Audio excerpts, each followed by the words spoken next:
Alright, so here's the deal, guys. I tried to watch this episode of Raw. I did.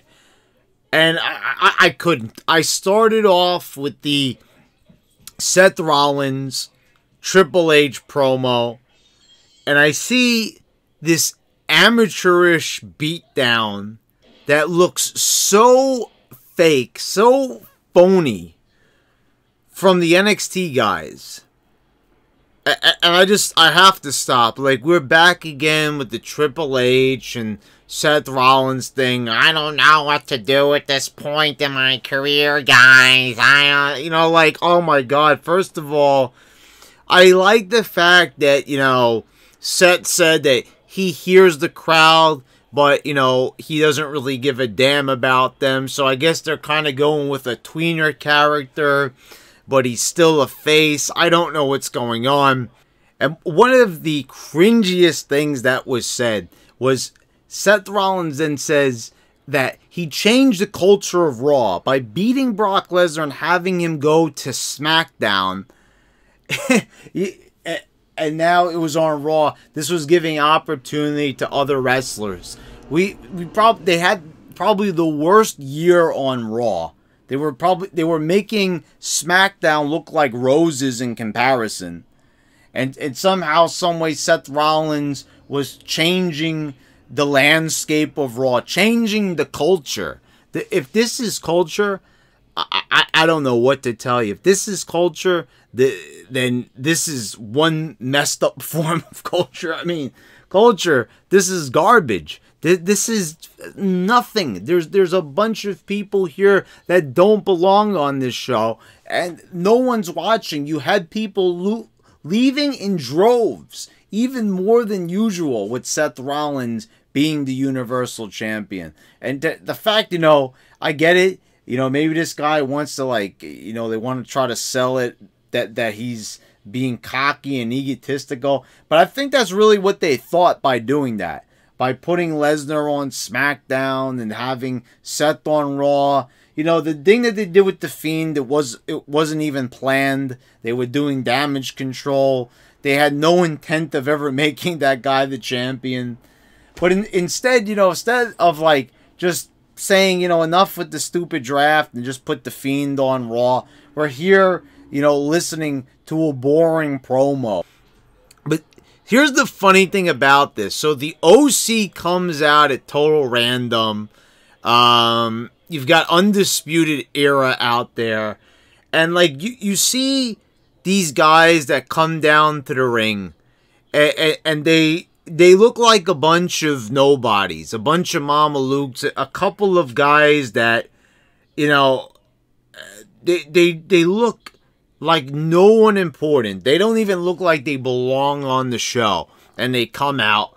And, we're supposed to be impressed or something like that. We're supposed to, get excited for Survivor Series because we see a bunch of vanilla midgets.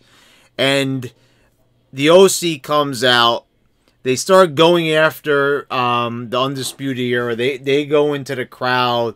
Then more NXT guys who I believe are part of the Undisputed Era. I don't know. I know Adam Cole. I know Damian Priest. But then there's these other guys, who are they? And I know people, you don't know who these guys are? Yeah, I don't know. And when I'm seeing, I'm looking in the comments on YouTube, and people are like, the Nassau Coliseum fans were dead.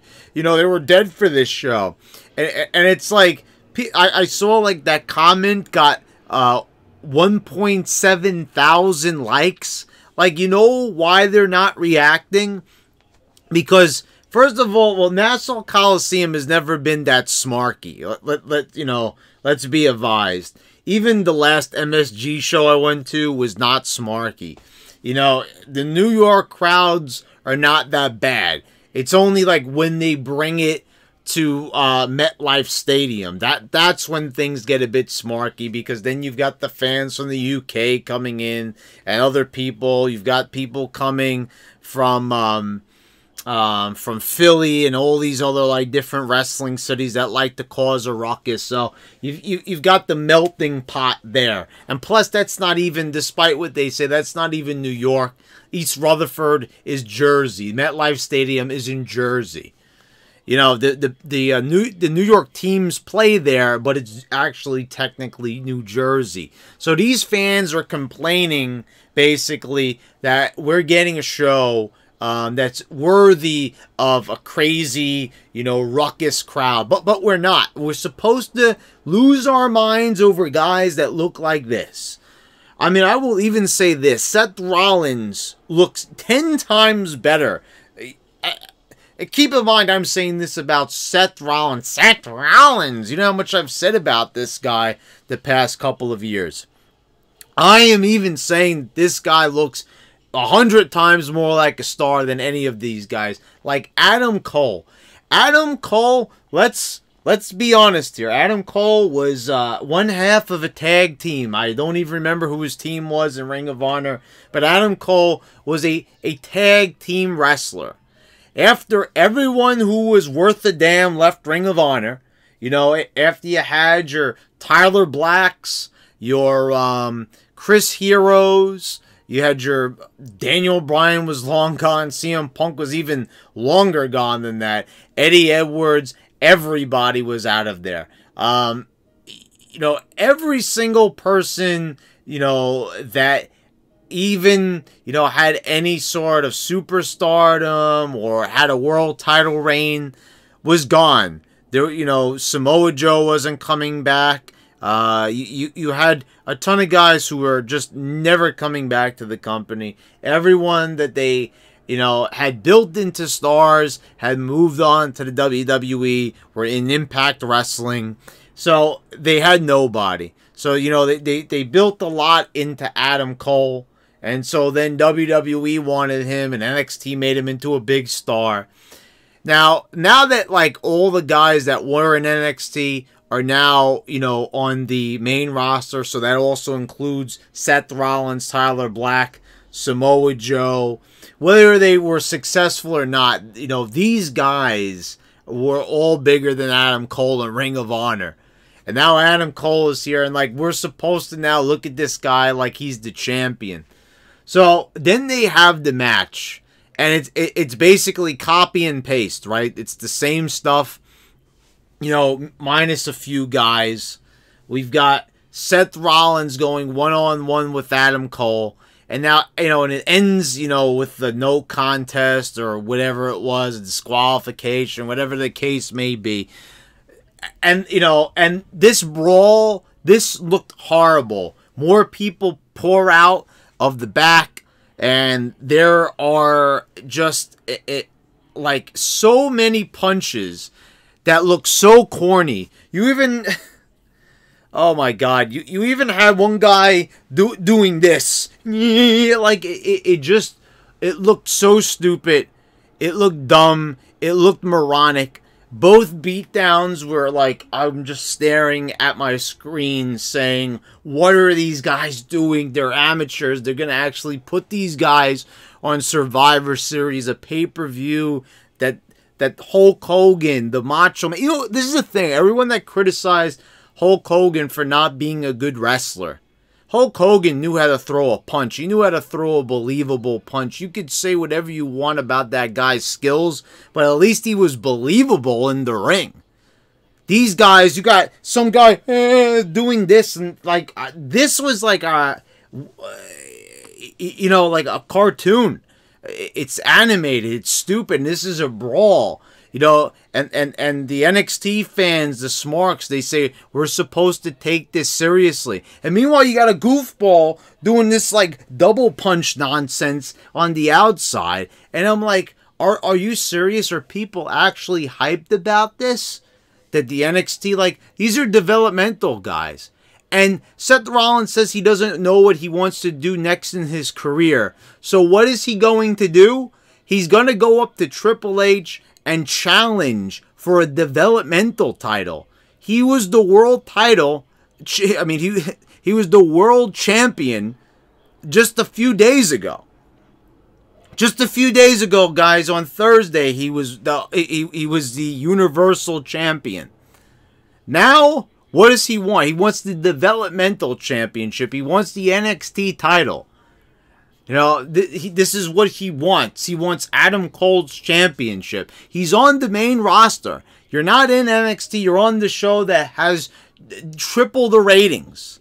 So why... And triple the ratings isn't even a great thing. But here's the thing about that comment on YouTube and people commenting all over the internet for that matter. Why should we care? Barely anyone watches NXT. Barely anybody even watches the WWE's main roster products. So even a SmackDown on Fox, right? Look how much the ratings fell with that. So how are we really honestly supposed to sit here and care about this? So I'm not sitting through this show. You know, I'm just taking a look here. Rusev versus Drew McIntyre. McIntyre, like, you know, just walks out after Bobby Lashley starts beating him up.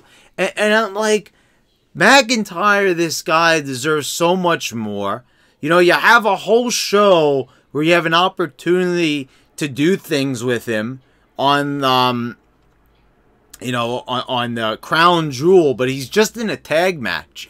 And these guys have no reason to be a part of that tag match. Like, what are they getting out of it? What, like, if McIntyre is a bad dude, if he's an evil heel, it doesn't matter if Ric Flair's won too. Why is he fighting for him? You know, so, like, nothing makes sense anymore. And this show just drove it home that this company, it has no future. What's going to happen after Survivor Series? I'll tell you what's going to happen. All these guys are going to go right back to NXT because they have a show to perform every Wednesday night, right? So it's like, so they're not even going to stay around. So this is something special that they're doing. It's supposed to feel special. Do I think it feels special? No.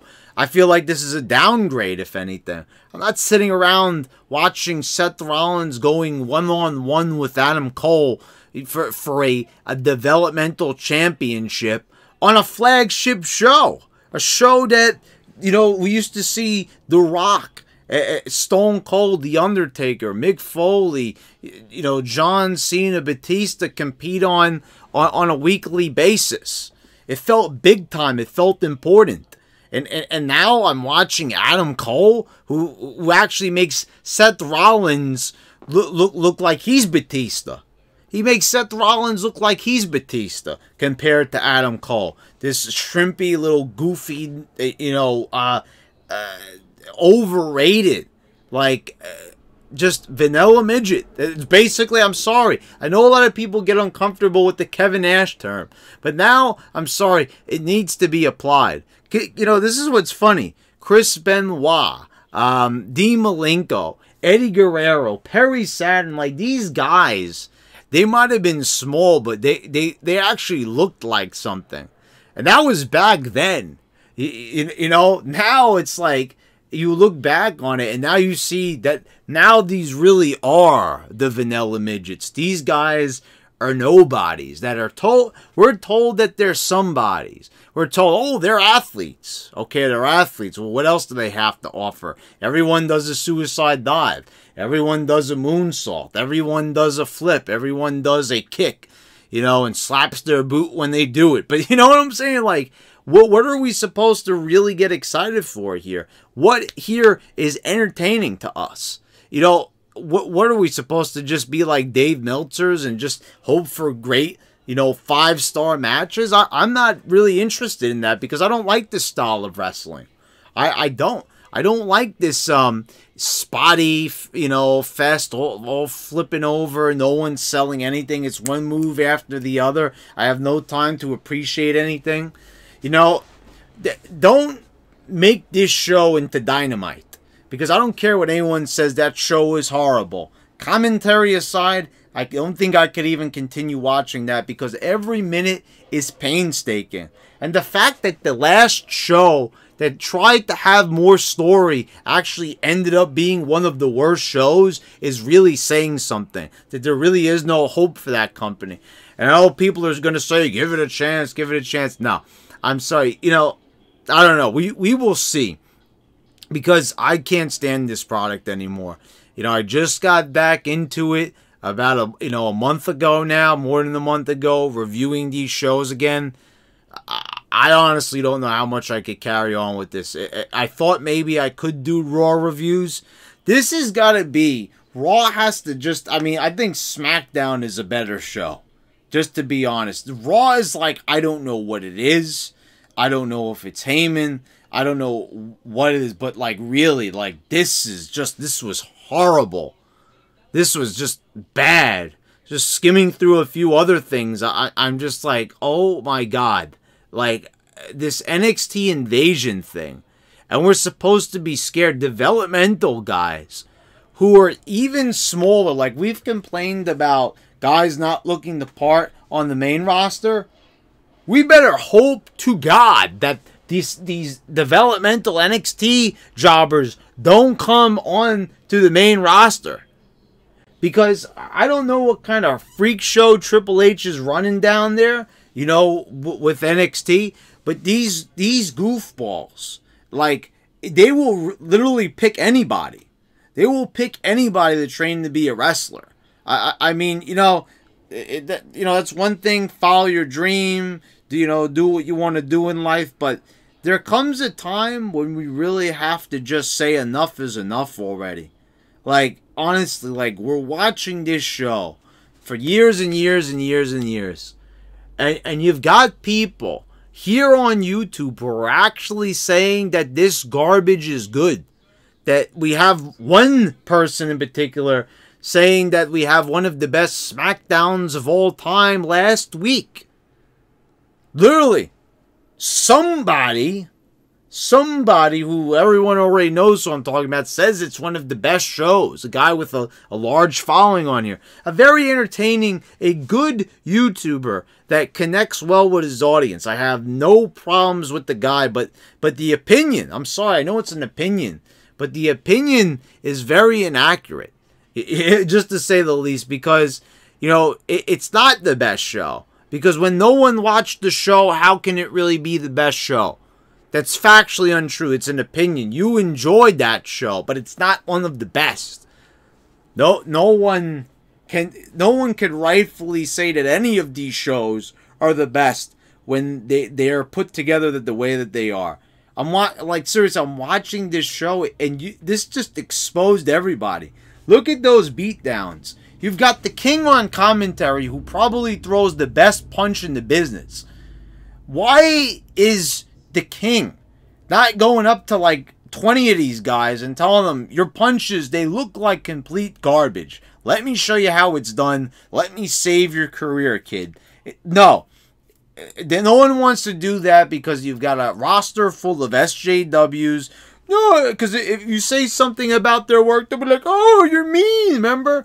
You know, they got all the guys that were, you know, good and actually knew how to train people to be tough, like Hardcore Holly, Bill DeMott.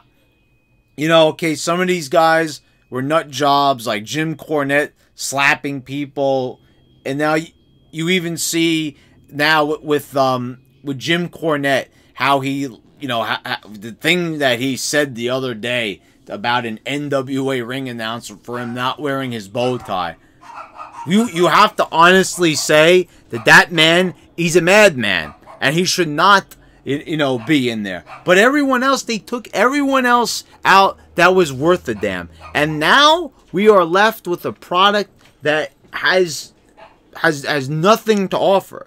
We are left with wrestlers that are flimsy, that are, you know, out of shape, not even in shape, don't even look like they go to the gym, have no personality, but hey, they're athletic guys, they do flips and kicks, hey! Like, does anyone even care about any single one of these guys, honestly? Instead of, being worried that in the YWC that someone, is going to call you out and be mad at you for saying something bad about one of these, like, indie darlings. That is the only thing I could think of. You've got certain people that they have to, like, keep their one. See, me, I don't care. You know what I mean? If you disagree, I love my subs, I do. But if you disagree, you're free to unsub. If you can't handle an opinion, unsub. I understand some people can't take it, but then you were never really meant to be a subscriber anyway, because, a true sub would stick with me based on, just liking the channel and liking what I have to offer. So there you go with that. That's all I can really say. This show was completely awful. It was terrible. I saw some amateurish work here that looked just completely unbelievable. Like, this was B-grade stuff. Terrible stuff here. And Seth Rollins, I mean, I don't know what they're doing. Like, this is the follow-up to him losing to The Fiend. I get it. The Fiend is on SmackDown, so they can't interact. I totally get that. But I'm left sitting here saying to myself, like, this is the follow-up. You put yourselves in this position. So, I mean, I don't know. Like I said, I just had to stop. I had to turn off the videos here on YouTube and just say, I don't know, maybe I'll try next week. But this is really coming a time when doing these reviews is just too painful. Even, this is how you know it's painful. Even to take an hour to watch the clips on YouTube to review them, just so I can get an idea of what's going on, even that is too painful for me. That's how you know we're dealing with a really bad show. So I don't know. We'll see if I don't know if I could do Dynamite. I'll probably do SmackDown. We'll see where this goes. We definitely will see where it goes, what the future of these reviews are, because this is turning into a painful show, and I can't bear to watch it. So guys, please let me know what you think down in the comments. Please subscribe if you haven't already. Click the bell so you get all the notifications when I post all my new videos. And guys, thank you all for watching. I'll see you next time.